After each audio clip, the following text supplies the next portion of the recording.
committee to order. Welcome everybody here. Let the roll indicate that we're all here with Dave Hudson substituting for Newell Arnerich, and we're expecting Mr. Butt shortly. Dave, you're actually up here today. Yeah, I know. Okay. All right. I'd like to welcome everyone else this morning. First item is public comment. This is an opportunity for people to comment on an item not on our agenda, but within our purview. You can comment on agenda items as we go through them. Seeing none, the next item is the approval of the minutes for our October 1st meeting. Move approval. Second. There's a motion and a second. Any other comment? All those in favor, please say aye. The next item is the consent calendar. These are items that we will act on in one consolidated motion unless any member of the public, a member of staff, or a member of the commission wishes to remove any item. Mr. Carlton has advised me that item, let's see, where is it? Item 4 is the internal accounting report for the fiscal year ended September 30th, 2015, not June 30th. I had a question too. Well, 2.0, okay, I'm sorry. Yeah, September, right, quarterly cash flow, right, yes, September 30th. Okay. And we had a question. On 5.0. Okay, well, why don't we remove that, and and then we'll come back to it. Is there any other item people would like to remove? Is there a motion to remove the remaining items? So moved. All those in favor, please say aye. Motion by Hudson, second by Pierce. Now let's take up item 5.0. Yes, sir. I guess the Hercules Transit. I got a little confused when I read it. Are we going to extend that because that's just been a big deal, and I wanted to know. How's that going to affect the progress of that? Good morning, Mr. Chairman and board members. The 5.1 was appropriated actually for the station building, which is a later phase of the project that's not fully funded at this time. The work that's underway now, the tracks and the trail, those are earlier phases and they're funded from other fund sources. The city had asked us to take this money off this project because they really cannot show, at this time, they cannot show the project is fully funded, and they will come later on and compete once they have the other pieces of the funding for it. Do we have an ETA when they're going to do that? They have not indicated, so They go ahead. They did apply for Tiger funding. Unfortunately, this cycle they did not receive it. They're continuing to apply for future cycles. So it depends on when they get that Tiger grant in the future. How does it affect how is it going to affect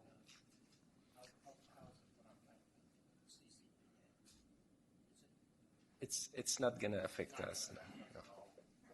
Our funding has been allocated. Yeah, our funding has been allocated to phases already fully funded. Okay, so a motion and a second by Commissioner Hudson. Any further discussion? All those in favor, please say aye. Aye, it's unanimous with one absent. And then brings us to our legislation update.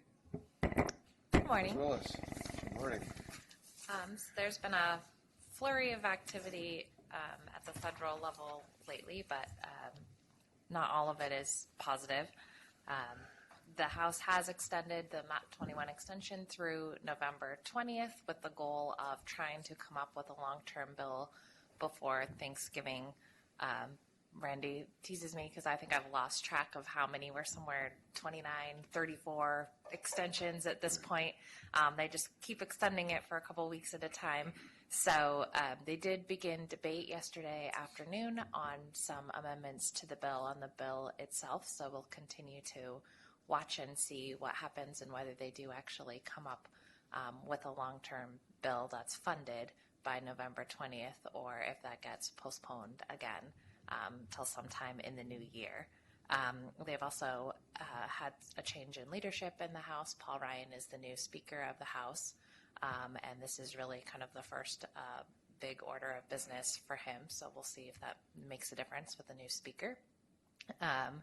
And as Hisham said, the Tiger grants were awarded last week, and unfortunately nobody from Contra Costa was successful in that. On the state side, the special session on transportation is still in session. They're holding committee meetings, but we're not necessarily seeing very much action come out of that at this point in time. So our lobbyist, Mark Watts, is watching that fairly carefully for us, and he's going to alert us if there's anything that we should be aware of or need to take action on. In the meantime, we're starting to look at 2016, the legislative session, and what our potential platforms or asks should be for that year. So we'll be coming back to this committee most likely in January with a legislative platform for you to review and approve. That's my very brief update this morning. All right, very good. Thank you. Are there any questions? Commissioner Hudson. Yeah. Lindsay, they forgot who it was asking. Didn't get the Tiger grant. Do you have a feeling of what was getting Tiger grants? I mean, who was successful?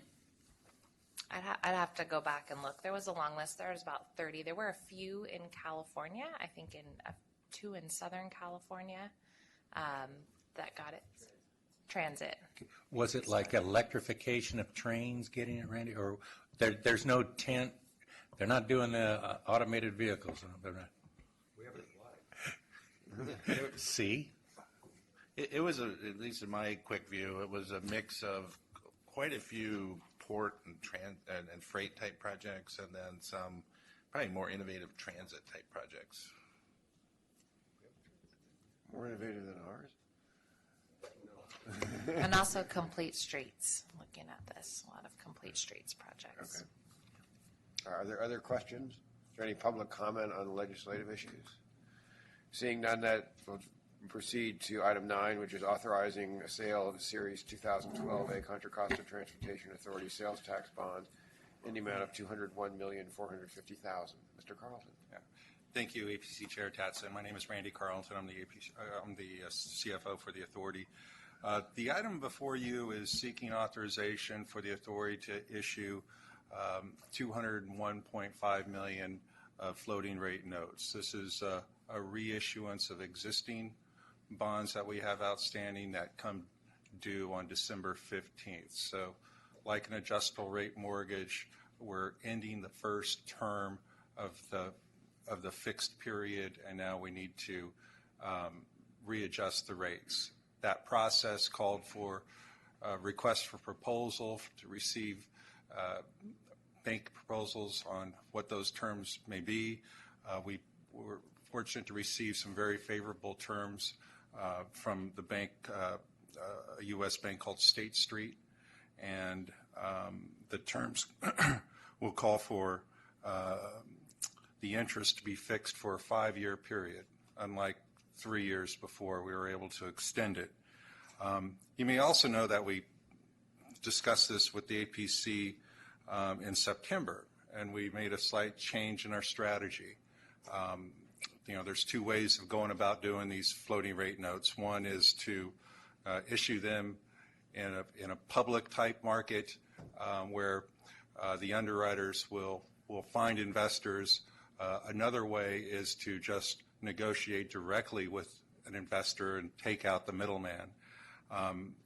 We discussed the merits of that approach. The APC, the board approved it, and it really resulted in a lot of savings for the authority.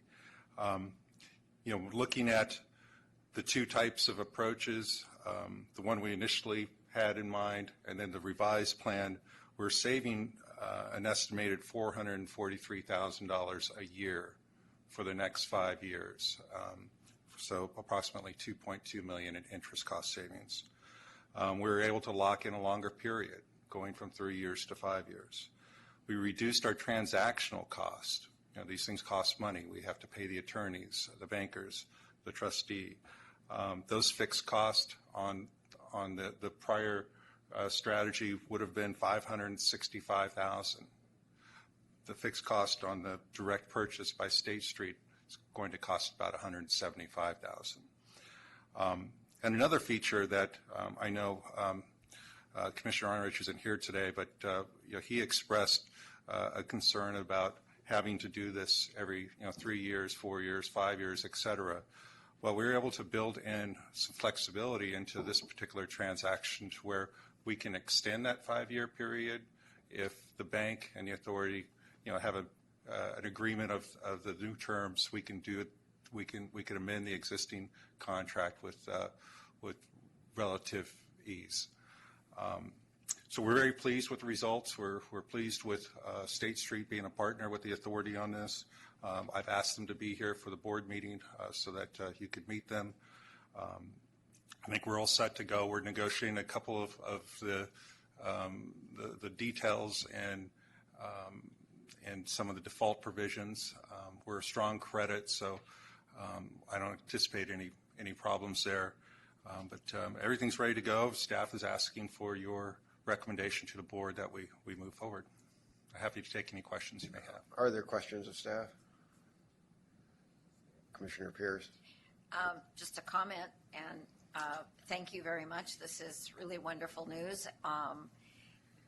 To be able to save the costs of bond issuance and all that kind of thing is just huge. And so we are delighted to be able to go with another United States firm. State Street Bank is out of Boston, so we are thrilled. And having recently visited that fair city, happy to endorse this. This is great. I would move to approve. I'll second.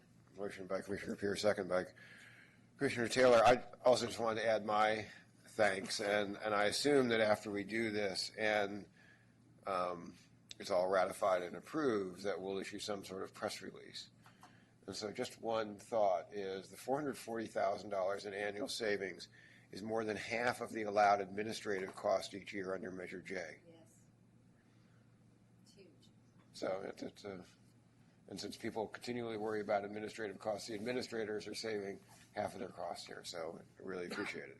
Commissioner Pierce. Yeah, I would just comment too that with the last refinance that we just concluded, we saved about $5 million in the interest rate and all of that we were able to negotiate with our AAA rating. And add this nearly $3 million, that's $8 million we can put to work in Contra Costa, and that's huge. That's big. Great. So, all right. Any further comments? All those in favor, please say aye. Aye. It's unanimous. Before we proceed, Commissioner Butt, did you have any item on the consent calendar you wanted to discuss? Okay. And we took no action on the administrative items. So the next item then is 10. This is the I-80 San Pablo Dam Road Interchange Reconstruction Authorization to Execute Agreement. So amendment number 3 to Agreement 316 with URS Corporation for Design Services during construction. Mr. Noemi. Thank you, Mr. Chairman. We are seeking your approval to extend the termination date for contract number 316 with URS for 3 more years until June 30th, 2018. Now that the design is done and the project is ready for construction, we need to keep URS under contract to provide design services during construction.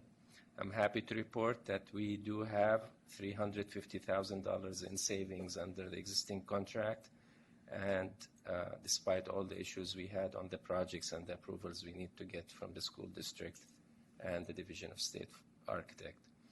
We do have the project manager, Ramesh Sathamurthy from URS in the audience. He actually worked very hard to control the cost of his project team work. So with that, we are seeking your approval. Are there questions? So I have one. So I noticed that this doesn't change the amount of the contract, and that's really good news. I appreciate that. So from your perspective, is that because we anticipated this work and it was built into the prior extension, or just really good effort on the part of the contractor and our team? I think it's a really good effort on part of URS. They controlled the cost, and the project manager was very conscious of the cost. Despite all of the extra work we had to do, we didn't anticipate at the beginning. Thank you. Yeah, Commissioner Hudson. I just want to note that there was a protest, and I think you made the right decision on the protest. Next item. It's the next. Okay, I'm jumping ahead. Right, you're jumping ahead. The one thing that it drives me nuts on this particular one, is this normal, these people that bid in cents? You're still on the it- next one. You're still Well, on then let me run stay 10.1. off of this item. I'm Okay. sorry. This is what happens when you find out you're coming to the meeting last night. All right, but glad to see you were reading the packet and getting it down to the penny level. Is there any further discussion on item 10.1, the extension of the URS contract? There's a motion to approve by Commissioner Pierce, second by Commissioner Taylor. Is there any further comment? All those in favor, please say aye. Aye, it's unanimous, and thank you. Appreciate the work. All right. Now, I think Commissioner Hudson is prepared, just about to give the staff report on item 10.2, which is the I-80 San Pablo Dam Road Interchange Reconstruction Phase 1, authorization to execute Agreement 416 with Brosemer and Wall for construction services. Mr. Ramirez, welcome. Excuse me. Good morning, Chair Dodson, Commissioners. Ivan Ramirez, Construction Manager for the Authority. And this is an action item. Like you stated, we are asking for the board to award the contract to the lowest responsible bidder on this project, Brosemer and Wall. Authority gave staff authority to advertise, award, and administer this construction contract. We advertised it on August 18th. Bids opened September 29th, and we received 9 bids. Now, there's two important elements of this contract. One is that the contractor has to self-perform 30% of the work. That's a federal mandate, and that's attached to the federal money that's part of this project. In addition to that, we have a disadvantaged business enterprise goal of 10%. That is also a condition to receive federal funding. So, first thing we do with the group, and it consists of our attorney, Best and Krieger. We have our construction manager here, the Hanna Group, and with Stantec CM, Chris Cole. So we evaluated all the bids. Now, what became evident right off the bat is that the lowest bidder, Viking Construction, did not submit in their bid that they were going to be doing 30% of the work themselves. So we reached out to them, and they came back to us, and they said, well, that was just an honest mistake. In reality, we're going to perform just about 30%, just about the threshold ourselves. In our discussions with our attorney, BBK, they let us know that change, we cannot allow that change to occur. That is actually a material error on part of the bidder. And there's case law. There's a case from a few years ago that determined that this is not possible. So, in essence, the authority doesn't have the authority to grant that relief to the bidder, to the lowest bidder. So we rejected Viking's bid as not responsive. So in addition to that, we also received a bid protest from the third lowest bidder, and that's Gelati Construction, and it was submitted against Brosemer and Wall, the second lowest, and also Viking. We didn't entertain the Viking protest because we had already established that they was not responsive, so we didn't do a lot of effort reviewing that. But in essence, what Gelati Construction is saying is that the lowest bidder didn't, number one, meet the DBE goal. Number two, they didn't list their subcontractors in the way which we asked that it be submitted. And they also had a mathematical error.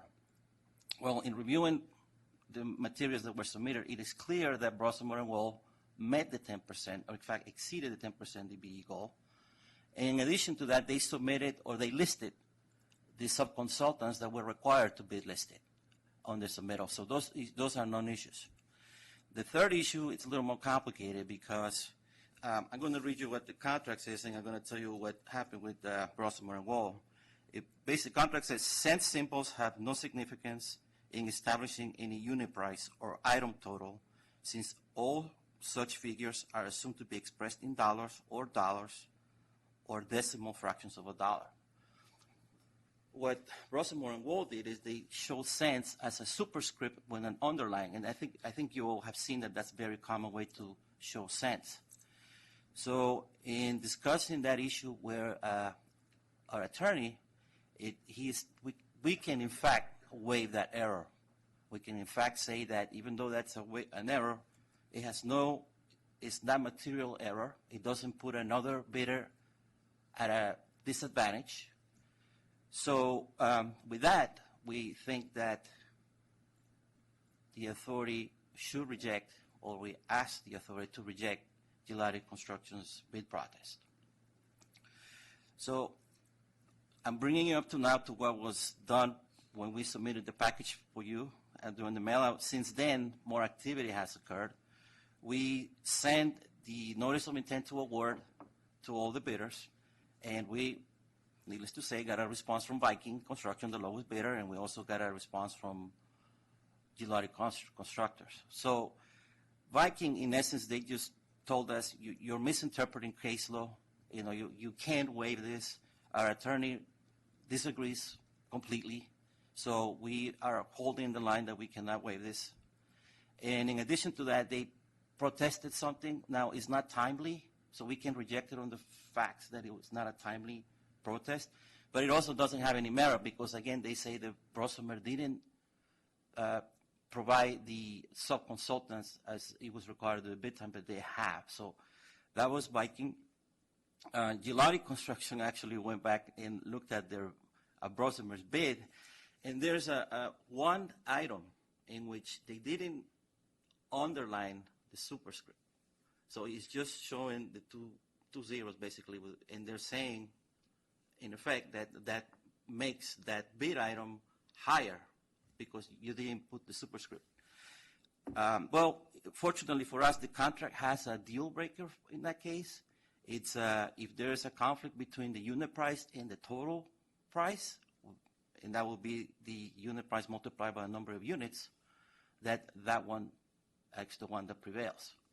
So in essence, not only are these no actions not timely, but they also have no merit.